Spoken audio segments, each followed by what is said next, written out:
Hi, I'm Liz. And I'm Chris. And we're Adulting in Theme Park Land.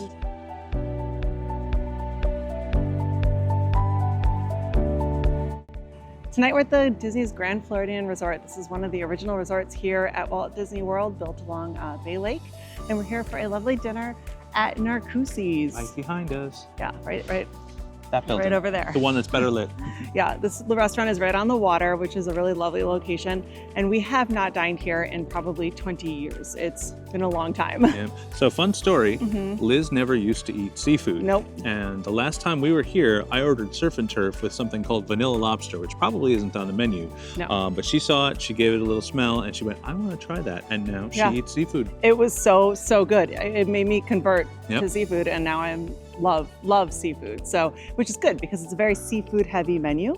And so now we're gonna go in there and dine, but we're gonna film and show you what we eat, all that good stuff. But then we're gonna come out later and review what we ate and what we thought of it. We just don't want to disturb the other diners. Right. So we will see you after dinner. That's right. Bye. Until then.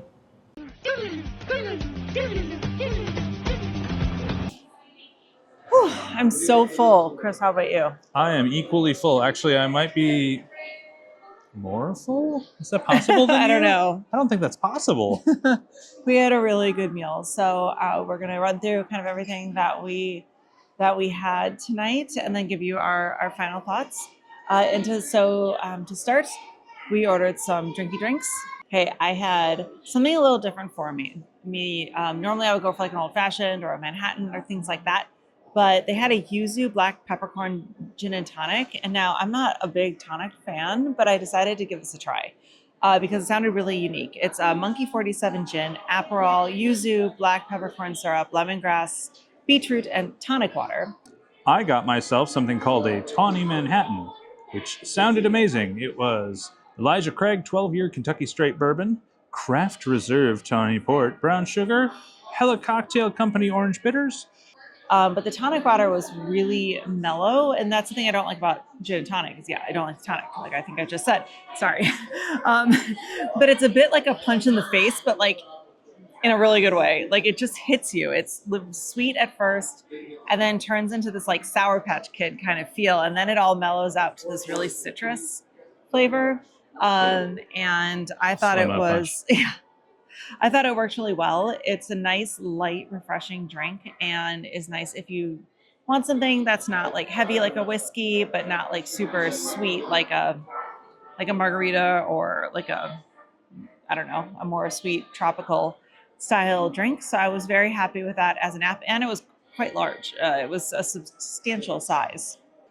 I was very happy with this. This drink was definitely in the Manhattan family, so if you like Manhattans, this is a good one to grab. The port wine gives it more body than a typical Manhattan would have, so you get this nice mouthfeel, and it's got some like I'm going to say more body. The port also added a bit of fruitiness, which is something that I would have never thought would work so well in a Manhattan. You still get that Kentucky hug that you would get from any sort of rye or bourbon. In this case, the rye, it just lingers in your mouth, and it does all the things that you want a good Manhattan to do. And I would totally order this again. Probably go great with a cigar if you're into that sort of thing. And yeah, totally happy with it. I tried his drink too, and it's fantastic. I mean, it definitely was my normal profile. So I was very happy with that drink as well, and I'm glad I got to try some of it. But then we got some beautiful bread brought to the table. It was crunchy on the outside and soft on the inside and warm, and Himalayan salt butter. It was just divine. And honestly, it might be my favorite thing, or maybe my second favorite thing that we had tonight. It's just, I don't know. There's something just so amazing about a good, just simple bread done well, you know? There was something special about that bread. Yeah. I think the butter with the Himalayan salt really pulled it all together. So good. It's like a rug in a really good room, you know? Yeah. It was great. And the perfect way to start. And then for my starter, I got something which really intrigued me. It was the ocean-inspired charcuterie board. And I love me a good sharky board, but like, I've never seen one with seafood on it. And as a good, Wisconsin girl, I felt like I had to try it. So it came with lobster sausage, ahi tuna pastrami, octopus capricola, and a crab cherry stuffed pepper thing. The octopus was really light. I really enjoyed the octopus. As guilty as I feel eating it, now that I know how intelligent they are, but whatever. But that was really yummy. The cherry tomato again was like a punch in the face, and you're gonna see this theme with my dinner tonight. It was like a whole, like, it was just very briny and salty, and I mean, you want that from your seafood, right? But like, yeah, so that was really, really briny. And then the tuna pastrami was wild. It's salty and meaty, yet light and delicate and really fabulous, but a little goes a long way. The lobster sausage itself was actually kind of bland. It was my least favorite part of this dish, but the salt from that ahi tuna pastrami kind of lingered with me throughout the rest of the night. And honestly, I think kind of ruined everything else that I ate. So while I really recommend this to try it, you definitely would want to share it because it's the flavors are really strong. That it comes with radishes and pickled cabbage and things like that. And so really, like I said, just can be like a bit of a punch in the face, punch in the tongue, with the brine and the salt. And then Chris, what did you have? I had the lobster bisque. This is what this restaurant is known for. They call it their signature dish.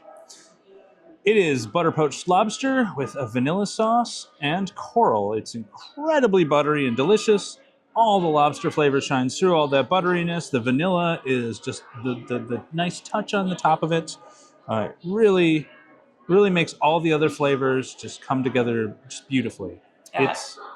It's amazing. I You agree. should get it. I agree. This was my favorite part of the meal. There's a reason they're known for this. Yeah. It is delicious. It's amazing how much the lobster really cuts through all the cream and everything else that's in that dish. It's so good. Makes me happy. Yeah, that was amazing. So then we moved on to our mains.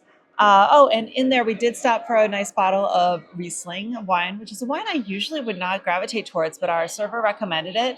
Let us taste some of it, and it really helped kind of cut the cream, like the fat in a lot of the things that we were dining on. So that was a lovely thing to have on the side. It really was a perfect palate cleanser. It was. So I got the Korean barbecue glazed salmon. This was lemongrass sticky rice, carrot tahini, and Napa cabbage slaw.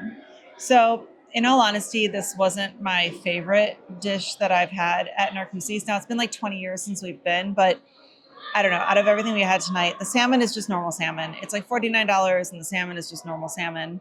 And my first bite, I got this horrible like salt just blast in my mouth.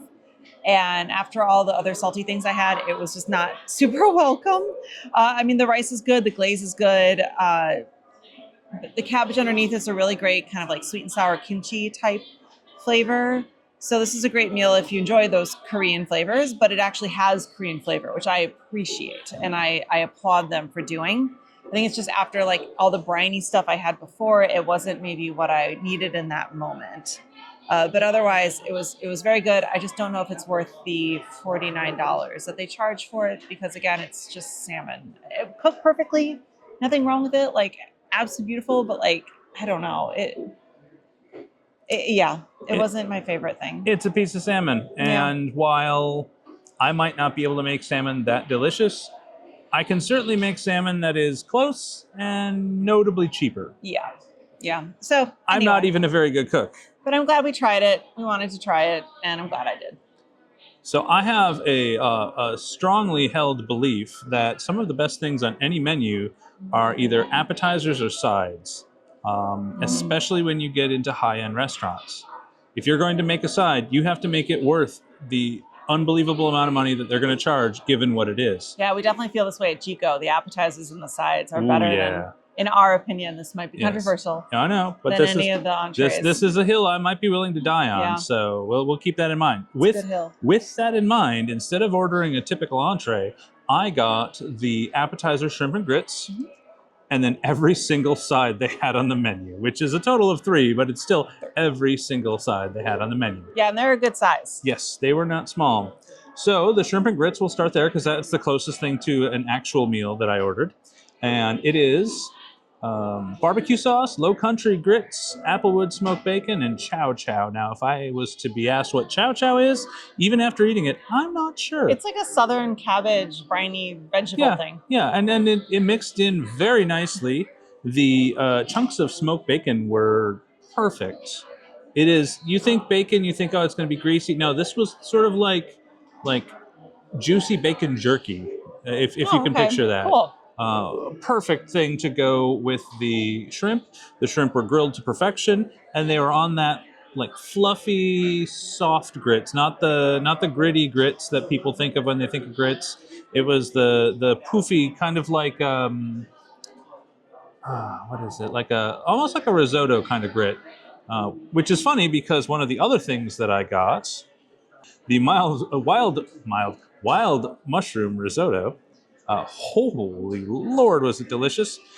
Came with fontina cheese, espelette pepper on top, and then just a whole bunch of mushrooms. The risotto base, if you like mushrooms, this is a risotto that tastes like mushrooms. The mushrooms taste like mushrooms. Everything in this dish tastes like mushroom. Even the little sprinkle of greens on top had a little mushroomy taste. You better like mushrooms because it was awesome. Yeah, this is definitely one of my favorite things as well. Yeah. Then, at sort of a risk to my own well-being, I decided to get the blue crab cream spinach. And like, you think cream spinach, how good could it really be? But you know what? I was genuinely surprised. Blue crab cream spinach, cornbread topping, jumbo lump crab, and sherry cream sauce. I would say that the spinach is sort of just a binder to bring all of the delicious cheese and blue crab flavors together. This was way better than it had any right to be. So good. And the crab is there. It's not just it's in there, but you're not going to taste it. No, the blue crab is there. You can taste it in every bite. It was so worth it. I'll be honest, this was a little heavy for me, but Chris really liked it. So yep. And then the last thing on the menu, and it's sort of one of those weird things that I've liked even as a child, was Brussels sprouts. They have a sweet and sour Brussels sprout made with bacon, sorghum malt gastrique, whatever that might be. I'm guessing it's some sort of like, it tasted sort of like a thin sauce. I don't know. Yeah. But it definitely was of a sweet and sour variety. I got more of the sour than the sweet, but the sweet did come through. Very well caramelized. They had some char on the Brussels sprouts. Little chunks of some sort of walnut or something like that in there to give it a little crunch. And like, it is what you expect if you're going to pay too much for Brussels sprouts. They better be damn good. And they are. They were quite good. Yeah. They remind me a lot of like the kimchi stuff I had on my meal. Yeah. So that was quite yummy. And so after all of that, we were a little too full for dessert. So we came into the Grand Floridian lobby here thinking we would do a nice little impromptu review of the Perch, their new bar here in the Grand Floridian lobby. And it was closed. It closes at 9. Sadly. So I was really sad. So I'm sorry we can't bring that to you. We have had drinks there before and we were pleasantly surprised. They have like a plain gin 75 and, I'm sorry, a French 75 and like an old fashioned type thing. And they're or like Manhattan. And they're quite delicious, but we were hoping that would be our dessert. But alas, that didn't happen. Yeah. Yeah, overall thoughts, at least for me, I mean, it's been a long time since we've dined here. It's a lovely space. It's very loud. You know, it used to be carpeted, which I know is not in vogue these days, but harder to clean. But the carpet really helps with the sound control. It's so loud in there. And it's, you know, billed as this like kind of nicer romantic restaurant and there's just kids everywhere. And I get it. It is Disney. It is Disney and people, you know, are coming from the theme parks, so they're not dressed up and things like that. It just, for the prices that you're paying, I was hoping for a slightly more elevated, like ambiance. And I guess I should have just gone to Citrico's for that because that would certainly be, I think, a little bit better, at least based on the one time we ate there so far.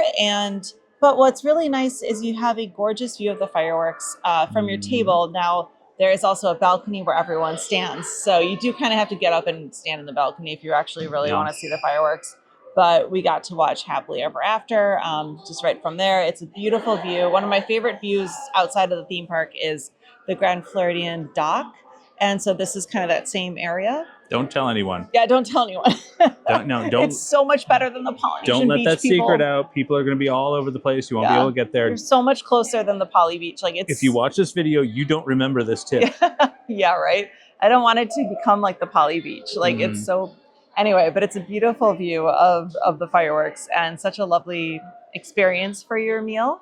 So that's kind of my overall is it's lovely. I don't know if it's a must do every time I come down. I know we ordered some things that were a little bit different. Like they're really well known for their surf and turf and some other items on the menu. It's very seafood heavy, so you certainly should be like a seafood lover. But yeah, but I mean, I'm happy I went, but I wasn't like blown away. I would say that I'm still pleasantly surprised at what they had to offer on the menu, and that my statement about appetizers still holds true. Yeah, I mean, I would go back. They have a walk-up bar. The drinks, like the bartender is fantastic. The lobster soup's amazing. The bread, like I would be like, can I have a drink, some of that bread, some lobster bisque, and like happy camper. Yeah. That's all, you know. Give me some bread and some lobster bisque. I'll dip the bread in the bisque, and that's a meal right there. Yeah, it's beautiful. So I mean, yeah, I agree that I would come for that. Now the sides were a little too salty for me. I think I just got that salt bomb with my appetizer, which wasn't so great. But overall, I agree. A lot of like Disney higher end restaurants, I feel like the mains aren't always as exciting as the apps and sides, and I don't know why that is. And they're so expensive, so it just seems weird. But yeah, so I mean, overall, it's good, but I don't need to like. It's a special occasion restaurant. You go every so often. You remember you enjoyed the experience overall, and I believe we both did. Yes, and I was happy to see that they still combined lobster with vanilla, like my first experience there. And in the bisque they do, and that is why it's amazing. Yeah. But I mean, it's great to come to Grand Floridian. So overall, I had a great time, and I'm so glad we came. Most definitely. Thank you so much for watching. I've been Liz. I've been Chris. And we've been Adulting in Theme Park Land. Have a great night. Don't forget to like and subscribe and all that stuff. Yeah, that too. Yeah. Thank you so much for watching. We super appreciate it. Good night, folks. Bye.